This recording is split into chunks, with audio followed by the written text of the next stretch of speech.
my friends. The night of the nights has come. The night of the nights. Open your heart and your mind. Move to the rhythm and dance into your own beautiful reality.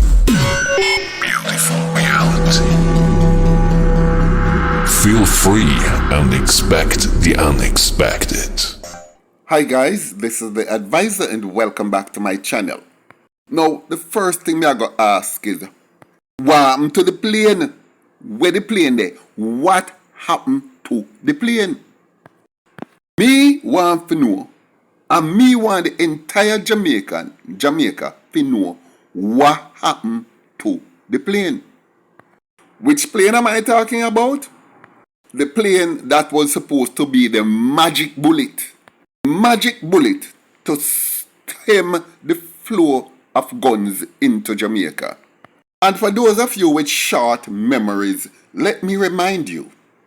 On the 14th of November, Wednesday, November 14th, 2018, there was a very pompous and well-attended handing over ceremony held at the Norman Manley's International Airport. This ceremony was for the handing over of a Beechcraft King Air 350 extended range aircraft. Two Bell 429 helicopters were handed over at the same time, but my focus is not on those two helicopters. It's on this aircraft, this plane.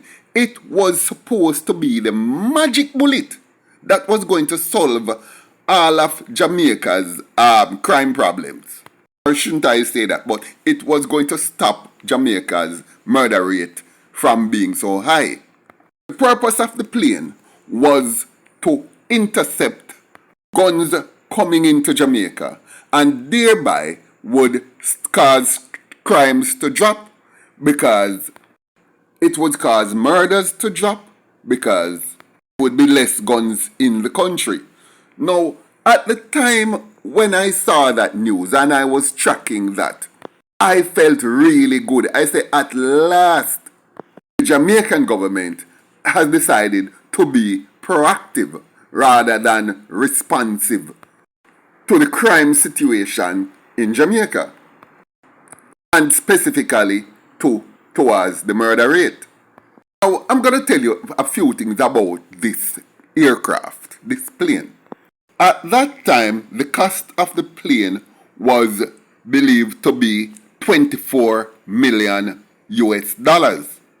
Now, $24 million US translated into Jamaican currency is $3,600,000,000. Repeat, $3.6 billion for one plane that was supposed to stem the flow of guns into Jamaica. I'm going to give you some statistics or specifics on that plane. Now, if you look at this picture and you notice at the top and at the bottom, you see two bulges. One bulge at top, one bulge under the bottom. Those are special modifications. They don't come on all of these aircrafts. These are special additions to the basic plane because of the purpose it was supposed to serve in Jamaica. This plane could see as far as 170 miles away. I mean, way beyond its borders, beyond the horizon. That sophisticated radar on top, there, that bulge, it could detect anything flying in the air, even beyond the horizon. That was how that plane was. And for the other little sophisticated bulge under the bottom, that one could detect anything on the ocean. It could pick up a seagull to basically, well, maybe even a pin. And it could even see under the water, could scan even under the water and pick up any underwater craft, submarine, anything. Well, those are the specifics that was given to the Jamaican government. In other words, it was said that the purpose of this plane was to stem the flow of guns into Jamaica. And for all intents and purposes, this plane was purpose built. And of course, we all expected it to perform. Based on what I heard, is that plane could circle Jamaica 3, 4, 5 times without even having to refuel. And here you can see at that handing over ceremony, you see a man in a black skirt and one white frilly chemise. That man is Lieutenant Colonel D. Smallings, and he is the JDF chaplain, an Anglican priest. He came there and a sprinkle maybe holy water, as they would call it, on everything. Now, isn't that silly? For you having something to stem crime in Jamaica, and you have to get a man dressed up in one black skirt and one frilly chemise and come sprinkle, quote unquote, holy water for bless it and re. Now, I love to go where nobody else wants to go. So I'm going to say this. That ritual that JDF chaplain is doing, what effect will that mumbo jumbo hocus pocus rigmarole going to have on Jamaica's crime fighting situation? Oh, I tell you now all the while, that the two greatest forms, two most pervasive forms of mind control are politics and religion. And right here, so, you see where politics and religion combine to hoodwink the public. What effect have it ever had on this plane or on crime in this country? Because I can tell you plain that this aircraft has never even found one single spent shell in the 10 years that it has supposedly been in service. The main purpose why this plane was acquired, as I said before, for 3.6 billion with a B, Jamaican dollars, that are 3,600,000,000 Jamaican dollars, to stem the flow of guns into Jamaica. And after 10 years, not one single, not even a spent shell has been, this plane has caused to be found. There's something we have got to understand, It is not sophisticated gadgets that really solve crime, It is innovation, it is critical thinking, the drive and the need to get things done. Acquiring this plane was just an expensive piece of showboating. It was just a Kodak moment so that they can try and silence anybody who thought that they weren't doing anything. These things are what you call gimmicks. These are just gimmicks. And gimmickry is what you use on simple-minded peoples, because they cannot see behind their religious biases or their political biases. I repeat, religion and politics are the two most pervasive and malevolent forms of mind control, when they actually were not doing anything. But remember, that apart from intercepting incoming contraband, one of the things that this plane was supposed to do was to air and sea rescue of like fishermen and so on. And I don't know if it might have gone on such a mission, but it certainly has not all the extra sophisticated stuff that were put on that plane to make it become an effective factor in solving or stemming Jamaica's murder rate. That has not happened in the slightest. Because a plane like that was not what we needed. What we needed at the time was critical thinking.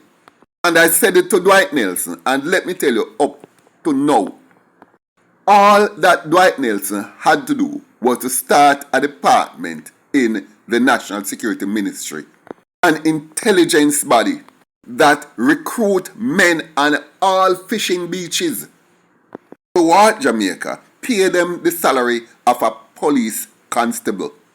They have them monitor all beaches, find out who were bringing in the guns from Haiti, because a lot of it were coming in via Haiti, you know. To date, we don't intercept one fishing vessel who was bringing in the guns to this blessed day. Never have and probably never will.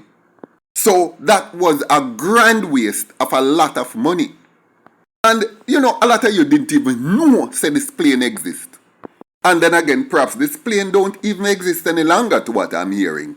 Because I've been hearing from good source that these people have not been seeing that plane at all for several years. So I would like the Jamaican government to come out and tell us, where is this plane? Well, trust me, them a politician, you know, and I wouldn't put it past them to sell the plane and pocket the money, and because nobody never even knows that they may even get the plane. Some people say that the plane has been moved to the air wing at Up Park Camp, but other people are saying that the runway at Up Park Camp is a bit too short for that plane, but I don't think so. Some people say it's actually there. Somebody has even ventured to say that the Ian Fleming International Airport, I think on the north coast, I think it's St. Mary or St. Anne, somewhere there, is where the plane actually is now. It has not been seen at the Norman Manley's International Airport, which is its base. May I try to figure out what a go on? I hope somebody can actually help me. Because this is a shite load of money that has gone down the drain any way you look at it. Whether the plane is still here, sitting down and grow cobwebs, or them sell it and pocket the money long time and nobody don't know. And you know, guys, there is one very interesting thing about that handing over ceremony. I want you guys to take a look at these photographs. These were taken at the handing over ceremony. Present at the function was our Prime Minister, the Honorable Andrew Holness, and next to him, that is third from left, is that Major General Rocky Mead, or whatever his title, his rank was, and at that time he was the Chief of Staff of the JDF. Standing next to him, second from left, is the lady who is currently the Chief of Staff. Now, what is most interesting, and we're going to put 1 and 2 together, you know, and see why it make. I don't know why it make, but I'm just throwing this out there. Things that we need to look at and start to question. Do we remember that this is the same Rocky Mead who Bruce Golding has used to orchestrate the death of nearly 200 people in Tivoli Gardens some years ago when they were going for Dudus? Is currently he has been given a much higher post than even that he had when he was the Chief of Staff of the Army. Was this some kind of a reward for what he did in Tivoli Gardens?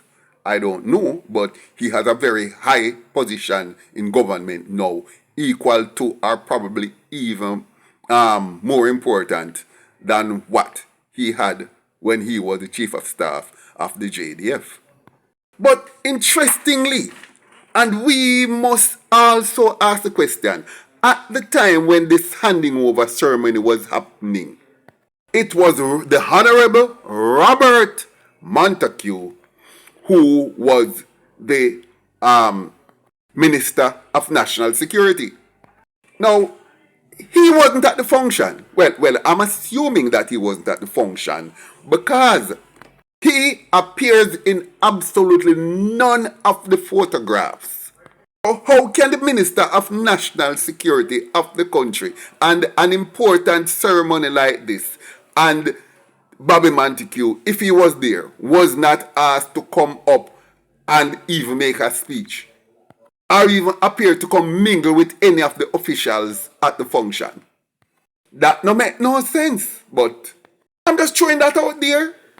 Anybody who have an answer to that or can venture to give a possible reason, put it in the comment section. Guys, if any of you can come on, if anybody who in the JDF or anywhere in government who can come and tell me where that plane is, or if Jamaica still has that plane, please come on and let me know. I think my viewers and subscribers, as a matter of fact, the entire Jamaica would love to know where that plane is. Now guys, thanks for listening. Like, share, leave a comment below, and I look forward to seeing you in my next video.